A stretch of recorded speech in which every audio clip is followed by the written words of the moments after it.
옛말에 흥정은 붙이고 싸움은 말리라 라는 말을 우리가 많이 들어보았습니다. 무슨 뜻입니까? 서로 사는 이 상생하는 일은 계속할 수 있도록 도와주고, 서로 망하는 싸우는 일은 그칠 수 있도록 도와주라 라는 그런 뜻 아니겠습니까? 가만히 보니까 이 세상에 두 종류의 사람이 있습니다. 싸움을 일으키는 사람들이 있고요, 또 싸움을 말리는 사람들, 또 화평을 가져오는 사람들이 있습니다. 참 희한하죠. 어떤 사람은요, 화평한 곳에도 그 사람만 가면 꼭 싸움이 일어납니다.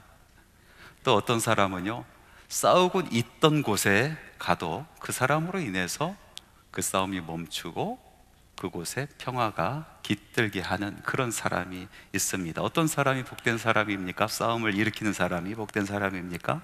아니면은 싸움을 멈추게, 그치게 하는 사람이 복된 사람입니까? 말해 뭐 하겠습니까? 싸움을 그치게 하는 사람이 복된 사람입니다. 우리 예수님께서 8가지 복을 말씀하시면서 이런 말씀을 하십니다. 화평하게 하는 자는 복이 있나니 저희가 하나님의 아들이라 일컬음을 받을 것이요.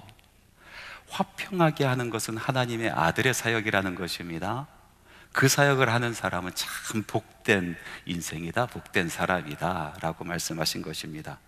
오늘 함께 읽은 말씀 속에서 하나님의 아들처럼 싸움을 말리는, 그래서 화평케 하는 사람이 나옵니다. 바로 아비가일입니다. 말씀의 배경은 이렇습니다. 사울에게 쫓기던 다윗이 마온이라는 지역에 가게 됩니다. 그 마온이라는 지역에 한 큰 부자가 있었어요. 그런데 이 부자의 이름은 나발이었고, 그 사람은 참 미련한 사람이었습니다.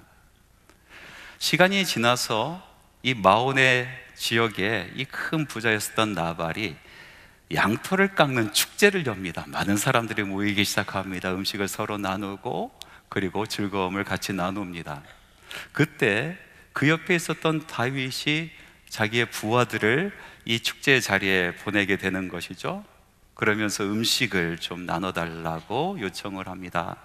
왜 그러냐면은 이 나발이 운영하는 그 목장 주변에 다윗과 다윗의 신하들이 함께 해서 그곳에서 큰 일이 벌어지지 않도록 그들을 지켜줬기 때문에 다윗이 생각하기로는 그 은혜가 있으니까 음식을 좀 나눠줄 수 있겠지 하고 신하들을 보낸 거 아니겠어요? 그런데 이 미련한 나발이 이렇게 얘기합니다. 누구? 다윗이요. 누구? 아니 이새의 아들 다윗 모릅니까? 누구? 나는 다윗도 알지 못하고 이새의 아들도 알지 못한다. 내가 듣자 하니 주인을 버리고 도망다니는 종놈이 하나 있다고 하는데 내가 그 종놈에게 어떻게 나의 물과 떡과 고기를 나눠줄 수 있겠느냐, 이렇게 이야기하는 거예요. 완전히 다윗의 선의를 악으로 갚아버립니다. 왜 염장 지른다고 하죠? 아픈 곳에 소금을 뿌리는 것처럼 다윗이 제일 아파하는 부분 아니겠습니까? 듣고 싶지 않은 이야기 아니겠어요? 그런데 그 이야기를 콕 집어서 하면서 다윗에게 모멸감을 줍니다. 도와주지 않습니다. 선의를 악으로 갚아버립니다. 다윗이 화가 났습니다. 그래서 군사 400명을 이끌고 이 나발의 집안을 진멸하려고 출발합니다. 바로 그때 현숙한 여인 하나가 있었습니다. 바로 나발의 아내였었던 아비가일입니다. 이 소식을 듣고 아비가일이 급하게 음식을 준비해서 군대를 맞이하러 갑니다. 그리고 그 피비린내 날 뻔했었던 그 전쟁을 그치게 합니다. 그리고 양 진영의 화평을 가져옵니다.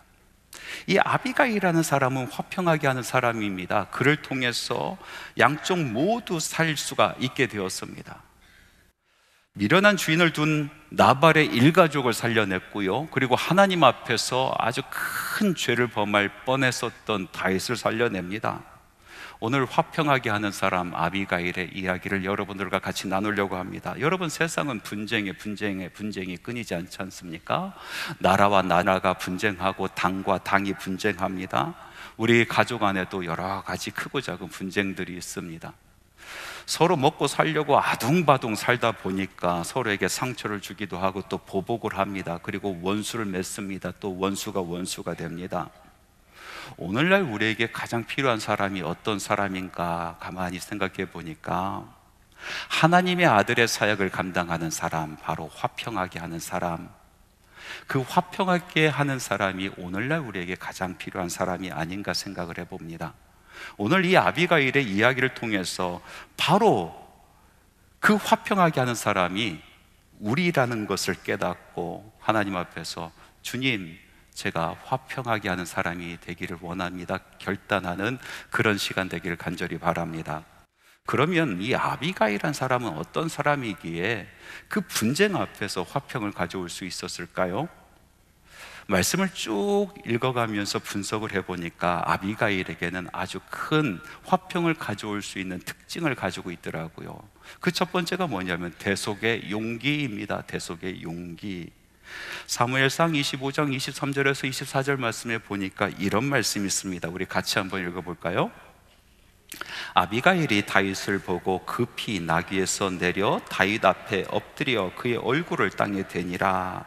그가 다윗의 발에 엎드려 이르되 내 주여 원하건대 이 죄악을 나 곧 내게로 돌리시고 여종에게 주의 귀에 말하게 하시고 이 여종의 말을 들으소서. 아비가일은 풍성한 음식을 준비하고 400명의 군사를 이끌고 나발의 집안을 완전히 진멸하려고 오는 이 다윗을 막아섭니다.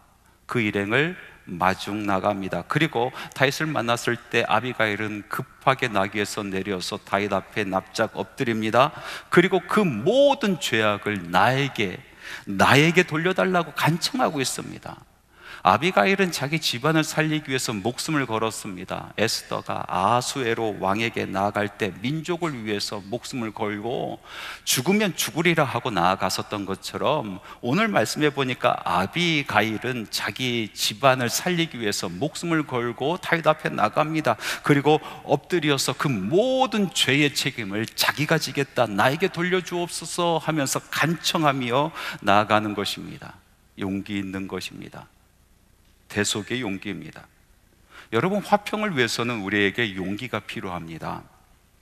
나아가는 용기, 무릎 꿇을 줄 아는 용기, 그리고 대신 고난 당할 수 있는 용기. 이것 없이는 우리 안에 화평이 이루어질 수 없습니다. 어떤 분은 이런 질문할 겁니다. 목사님, 어떻게 무릎 꿇는 것이 용기입니까? 그것은 굴종이죠. 비굴한 거죠. 무릎 꿇는 것이 어떻게 용기가 될 수 있습니까? 이렇게 질문하신 분이 분명히 계실 겁니다. 그런데 여러분 잘 생각해 보십시오. 자기를 위해서 무릎을 꿇는 사람은 그것은 비굴한 거요, 굴종이지만은 남을 살리기 위해서 무릎 꿇는 것은 용기인 것입니다. 아메리카 인디안에게 이런 이야기가 전해져 옵니다. 실제로 있었던 실화입니다. 백인들이 인디언을 완전히 몰살시킬 때의 일입니다. 그때 마지막까지 저항하고 마지막까지 투쟁했었던 몇 안 되는 부족들이 있습니다. 그 중에서 가장 용맹하기로 유명했었던 한 부족이 있었어요. 모든 부족의 구성원들이 자신들의 용맹함을 자랑스럽게 여겼었단 말이죠. 그런데 그 부족도 예외가 아니었습니다. 백인들이 쏘아대는 엄청난 화력에 속수무책인 겁니다. 언제 넘어갈지 모르는 그런 상황에 놓여지게 되었습니다. 백인의 대표가 나와 제안합니다. 내일 동틀 때까지 투항하면은 일정한 지역 그 땅을 당신들에게 줘서 평화롭게 살 수 있게 해줄 것이고, 만약에 끝까지 저항하면은 남자, 여자, 노인, 어린아이 할 것 없이 다 진멸하게 됐다라고 이야기하는 거예요. 여러분, 진멸이 뭡니까? 모조리 죽여서 불태우겠다라는 얘기 아니겠어요? 추장은 고민에 빠졌습니다. 어떻게 할까? 용맹하게 마지막까지 저항하고 싸우다가 아내와 자식들 그리고 모든 부족원들을 죽게 만들 것인가, 아니면 무릎 꿇을 것인가?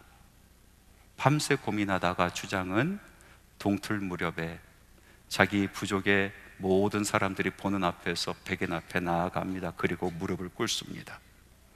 무릎 꿇어서 그 생명들을 살려냅니다. 여러분, 무릎 꿇는 것은 용기입니다. 여러분, 일평생 살아가면서 누구를 위해서, 누구를 살리기 위해서 한 번이라도 무릎 꿇어 보신 적이 있으십니까?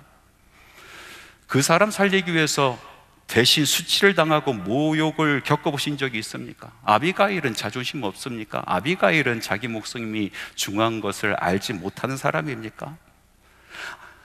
그 모든 것을 알매도 불구하고 아비가일은 화평을 위해서 누군가 자존심을 내려놓고 죄값을 져야 된다라는 그 마음으로 대속에 무릎을 꿇은 사람입니다.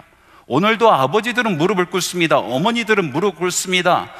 아버지와 어머니들이 무릎을 꿇음으로 말미암아 가정의 자녀들이 살아나는 것입니다. 그 가정에 화평이 임하는 것입니다. 오늘도 목사들은 무릎을 꿇습니다. 목사들이 무릎을 꿇음으로 말미암아 성도들이 살아나는 것입니다. 교회가 살아나는 것입니다. 무릎 꿇는 위정자로 말미암아 백성이 삽니다. 나라가 살아납니다.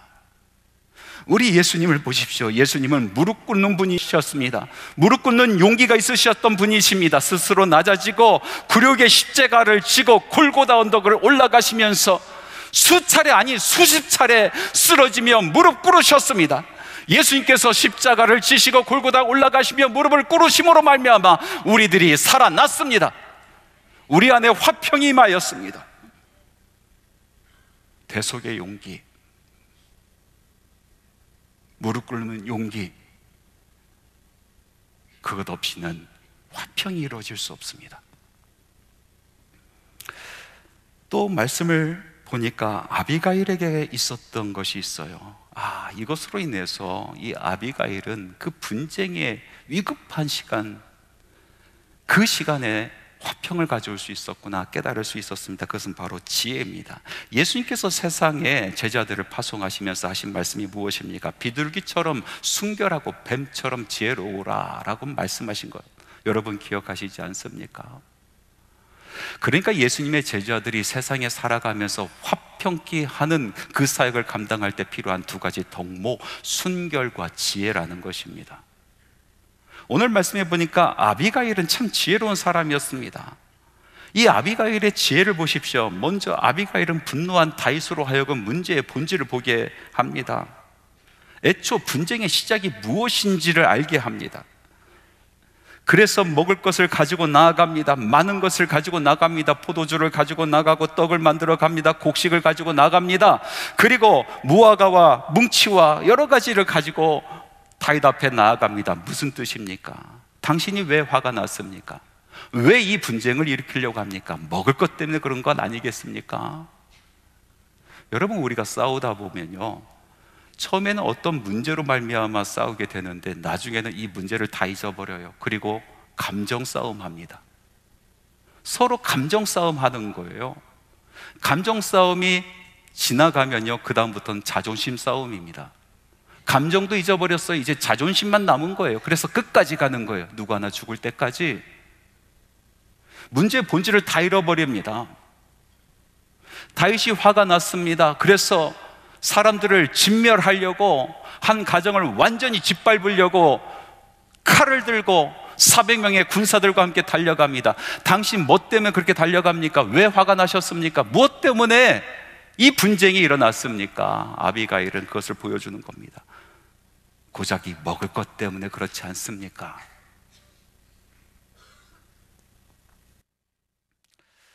또 아비가일이 얼마나 지혜로운 사람이냐면요, 남편 나발에게 자기의 계획, 자기가 할 일을 알리지 않았다라는 거예요. 사무엘상 25장 19절 말씀에 이런 말씀이 있어요. 여러분 같이 한번 읽어볼까요? 소년들에게 이르되 나를 앞서 가라, 나는 너희 뒤에 가리라 하고 그의 남편 나발에게는 말하지 아니하니라. 나발에게 말하지 않는 것은 지혜로운 것입니다. 나발은 애초부터 들으려고 하는 사람이 아닙니다. 완악한 사람입니다. 성경에도 나발을 소개할 때 뭐라고 하냐면 불량한 사람이라, 더불어 말할 수 없는 사람이라. 그러니까 대화가 통하지 않는 사람이라, 들을 수 없는 사람이라, 귀가 꽉 막힌 사람이라. 말 통하지 않는 사람에게 무슨 말을 합니까? 한 아주머니께서 하루 종일 일하고 이 퇴근길에 배가 너무나 고픈 거예요. 주변을 돌아보니까요, 다른 가게보다도 도나스 가게가 눈에 딱 들어옵니다. 그곳에 들어가서 도나스 한 상자를 샀어요. 그리고 택시를 잡아 탔지 않습니까? 조금 가다가 택시 기사가 백미러로 쳐다보면서 이렇게 이야기합니다. 치킨이에요? 아니요, 도나스예요. 아니요, 치킨이냐고요. 도나스라니까요. 아줌마 치킨이냐고요. 아저씨 도나스라고요. 도나스. 도나스 몰라요. 빵 몰라요?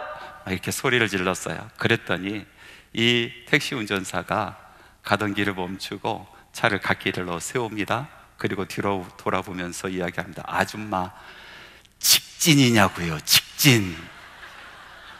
여러분, 배가 고프면요 아무 생각이 없는 거예요. 자기가 먹을 거 생각만 가득하는 겁니다. 말해도 못 알아듣는 사람들이 있습니다. 청각에 문제가 있는 것이 아니라 마음에 문제 있는 사람들입니다. 마음의 귀가 꽉 막혀 있는 사람입니다. 도무지 들으려고 하지 않습니다. 자기가 듣고 싶은 것만 듣습니다. 원하는 것만 듣습니다. 대화가 통하지 않습니다. 이런 사람들을 미련한 사람이라고 부르는 것입니다. 성경 말씀은 정확하게 우리에게 말씀하고 있습니다. 듣는 것은 지혜요, 듣지 않는 것은 미련한 것이라. 여러분, 열왕기상 3장의 말씀을 보면요, 솔로몬이 어려서 왕이 되지 않습니까? 얼마나 두렵겠습니까? 그래서 제일 먼저 한 것이 하나님 앞에 나아가 예배하는 것이었습니다. 1000번의 예배를 드립니다. 그 모습을 보시고 하나님께서 너무나 기뻐하시고 솔로몬을 불러서 이야기합니다. 너의 소원이 무엇이냐? 네가 무엇을 구하더라도 내가 그 소원을 들어주마. 그때 솔로몬이 하나님 앞에 나가 구한 것이 뭡니까? 바로 듣는 마음입니다. 듣는 마음. 하나님의 말씀에 보니까 정확하게 이렇게 기록되어 있습니다. 듣는 마음을 종에게 주사 주의 백성을 재판하여 선악을 분별하게 하옵소서. 이 많은 재판을 이제 내가 감당하게 될 터인데 저에게 듣는 마음을 주세요. 듣는 마음을 주어서 이쪽의 이야기도 듣고 저쪽의 이야기로 들어서 정말로 잘 분별할 수 있도록 해주세요. 이것이 솔로몬이 하나님 앞에 나가 간구했었던 것입니다. 듣는 마음. 그 소리를 듣고 하나님께서 뭐라고 얘기하십니까? 네가 부귀영화를 누리려고 그것을 구하지 아니하고 지혜를 구하였도다라고 말씀하십니다. 분명히 솔로몬은 하나님 앞에 나가 듣는 마음을 구했는데 들으신 하나님께서는 네가 지혜를 구했다라고 말씀하고 계시는 것입니다. 무슨 말씀입니까? 듣는 마음이 곧 지혜라는 것입니다. 들을 수 있는 사람은 지혜 있는 사람이라는 것입니다. 반면에 듣지 않는 것은 미련한 것입니다. 오늘 말씀에 나오는 나발이란 사람, 이 나발이란 사람의 이름의 뜻이 무엇입니까? 바로 미련한 자란 뜻입니다. 들으려고 하지 않는 사람, 말이 통하지 않는 사람, 도무지 자기 생각만 머릿속에 가득해서 다른 사람들의 생각을 들으려고 하지 아니하는, 소통하지 아니하는 바로 그 사람을 나발, 미련한 자라라고 이야기하는 것입니다. 아비가일은 참 지혜로운 사람이었어요. 듣지 않는 이 나발에게 이야기해 주지 않습니다. 듣는 마음이 없는 사람에게 말할 필요도 없는 것입니다. 만일 들으려고 하지 아니하는 이 나발에게 자기의 계획을 이야기했으면 아마 더 큰 사단이 벌어졌을 것입니다. 예수님께서도 이렇게 말씀하십니다. 거룩한 것을 개에게 던지지 말며 너의 진주를 돼지에게 던지지 말라. 여러분, 분별이 중요합니다. 그것이 지혜입니다. 우리가 말을 할 때 말을 해야 될 것이 있고 함구해야 될 것이 있는 것을 분별하는 것이 지혜지 않습니까? 마찬가지로 말을 해줘야 될 사람이 있고 그리고 하지 말아야 될 사람이 있다라는 것입니다. 그것이 지혜라는 것입니다. 화평을 위해서는 우리에게 이 지혜가 필요합니다. 또 말씀을 보니까 이 아비가일이 어떻게 화평하는 사람이 되었을까? 그에게 무엇이 있었을까 보니까 다른 사람들은 보지 못하는 영적인 눈이 있었습니다. 영적인 형통이 곧 우리의 형통이라는 것을 아비가일은 정확하게 알고 있었어요. 그래서 아비가일은 다윗의 앞에 나갑니다. 다윗은 이미 눈이 어두워졌어요. 분노로 눈이 어두워졌어요. 교만한 마음으로 눈이 어두워졌어요. 그 다윗에게 하나님의 뜻을 전하는 거예요. 사무엘상 25장 26절 말씀인데요, 우리 같이 한번 읽어볼까요? 내 주여 여호와께서 살아계심을 두고 맹세하노니 내 주도 살아계시거니와 내 주의 손으로 피를 흘려 친히 보복하시는 일을 여호와께서 막으셨으니 내 주의 원수들과 내 주를 헤아려 하는 자들은 나발과 같이 되기를 원하나이다. 무슨 말입니까? 다윗이여, 왜 보복하시려 합니까? 왜 그 손에 더러운 피를 묻히려고 하십니까? 원수 갚는 일은 하나님께서 하시는 일인데 왜 하나님께서 하실 일을 당신이 하시려고 합니까? 하나님께서 나로 하여금 당신의 손에 더러운 피를 묻히지 못하도록 막으시나이다 라고 이야기하고 있습니다. 다윗은 눈이 어두워졌습니다. 영적으로 눈이 어두워졌습니다. 지각이 흐려졌습니다. 순간적으로 자만해서 자기가 의를 세우려고 했습니다.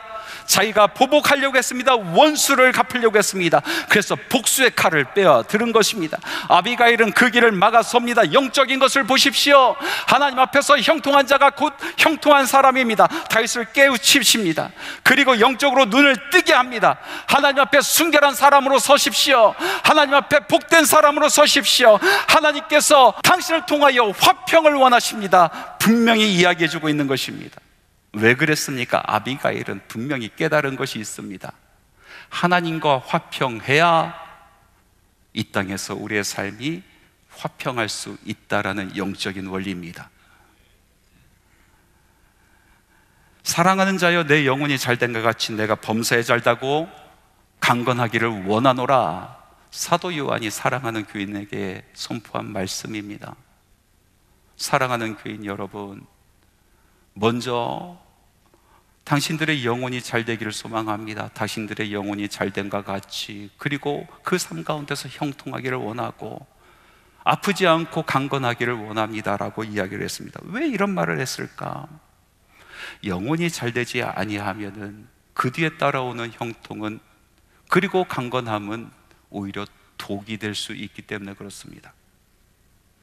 여러분, 하나님 없이 범사에 잘 되는 것은, 그것은 형통한 것이 아닙니다. 오히려 독이 될 수 있습니다. 우리 마음이 교만해져서 하나님 없다 할 수 있습니다. 하나님과의 관계 속에서 화평이 이루어지지 않는 상태에서 나의 몸이 강건한 것은 오히려 독이 될 수 있습니다. 하나님 없이도 내가 살아갈 수 있다 하며 하나님을 멀리할 수 있습니다. 결국 하나님으로부터 멀어질 수가 있습니다. 사울 왕을 보십시오. 하나님 없이도 승리합니다. 사울 왕을 보십시오. 하나님 없이도 강건했습니다. 그런데 그 숨길 수 없는 사실이 하나 있습니다. 그 심령은요, 배고픈 거지가 되어서 공허함에 허덕이고 살아갔습니다. 그리고 한순간에 무너져 버리는 것입니다. 우리 영혼이 잘 될 때에 그때 따라오는 형통함이 진짜 형통함이요, 우리가 하나님 앞에서 온전히 쓰고 순결하게 서서 하나님과의 화평을 이룸으로 말미암아 얻는 강건함이 있을 때에 우리의 삶을 통하여 하나님께 영광 돌릴 수 있는, 하나님의 나라를 확장시킬 수 있는 그 삶을 살 수 있다라는 것입니다. 화평을 위해서 먼저 봐야 될 것이 있습니다. 그것은 바로 영적인 화평, 하나님과의 관계 속에서의 화평인 것입니다. 우리 영혼이 잘 돼야 진정 화평할 수 있습니다. 하나님만 의지하고 내가 먼저 순결하고 순전할 때에 우리 삶 가운데 화평이 이루어질 수 있는 것입니다. 교만하여 스스로 의를 세우려고 마음을 굳게 먹고 칼을 뽑아 들었었던 그 심령을 꺾을 때에 우리가 화평할 수가 있는 것입니다. 하나님께 온전히 맡기고 복수하지 않을 때에 우리 삶에 화평이 있습니다. 그러면 목사님, 의는 누가 이룹니까? 의는 누가 세웁니까? 여러분, 분쟁 가운데 이쪽 이야기 저쪽 이야기 귀 기울여 들어보십시오. 일리 있는 이야기예요. 물론 그 중에서는 거짓된 이야기도 있지만은, 그러나 가만히 들어보면 일리 있는 이야기, 이쪽도 일리 있는 이야기. 이 모든 사람들이 원하는 것이 뭐냐면 자기들이 의를 세우겠다는 겁니다. 자기를 통해서 의가 이루어지겠다는 것입니다. 그러면 어떻게 합니까? 내 목소리와 다른 모든 사람들을 칼을 뽑아서 다 죽여야겠습니까? 피를 봐야겠습니까? 내가 생각하는 의를 세우려고 모든 사람들을 짓밟아야겠습니까? 여러분, 우리 역사가 이야기하고 있고 하나님의 말씀이 우리에게 분명히 이야기하고 있습니다. 분쟁은 또 다른 분쟁을 낳을 뿐입니다. 원수 맺음은 또 다른 원수를 낳을 뿐입니다. 죽임은 또 다른 죽임을 가져올 뿐입니다. 하나님의 말씀은 그래서 우리 삶 가운데 의를 세우기 위해서 이런 말씀을 우리에게 해주고 계십니다. 야고보서 3장 18절의 말씀에 보니까 화평하게 하는 자는 화평으로 심어 의의 열매를 거두니라. 우리가 화평을 심을 때에 의의 열매가 우리 삶 가운데 맺혀지게 되고 그것을 우리가 거둘 수 있다는 것입니다. 무슨 이야기입니까? 우리는 화평하게 하는 사람으로서 화평을 심고 하나님께서 의의 열매를 맺게 해주시겠다는 것입니다. 의를 거두게 해주시겠다는 것입니다. 이 땅에 하나님의 공의가 강물처럼 흐르게 만들어 주시겠다라고 약속하신 것입니다. 말씀을 맺겠습니다. 설 명절입니다. 고향에 이미 가신 분도 계시고 또 가실 분도 계십니다. 또 가족들과 함께 여행을 계획하신 분도 계시겠죠. 가족들과 함께 모여서 시간을 보내는 것이 얼마나 행복하고 즐거운 일일까요? 그런데 그렇지 않은 사람들도 참 많이 있습니다. 화평이 깨지면 행복하지 않아요. 화평이 깨진 곳에는 행복이 있을 수 없습니다. 우리 원로 목사님께서 우리 교단의 총회장 하시면서 또 한교총회 회장 하시면서 입버릇처럼 하셨던 말씀, 후배 목사로서 그 말씀을 들을 때 온몸에 전율이 있고 가슴 떨림이 있었던 그 말씀이 있습니다. 십자군이 아니라 십자가입니다. 내가 의를 세우려고 총칼을 뽑아듣는 십자군이 아니라 화평을 위해서 무릎 꿇을 수 있는, 화평을 위해서 나를 비울 수 있는 십자가, 그 십자가가 결국 의를 세웁니다. 사랑하는 성도 여러분, 십자가 외에 다른 길이 없습니다. 예수 외에 다른 묘약이 없습니다. 분쟁의 한가운데 십자가를 지고 갑시다. 용기 있게, 의연하게, 지혜롭게, 순결하게 그 십자가를 지고 분쟁의 한가운데로 걸어갑시다.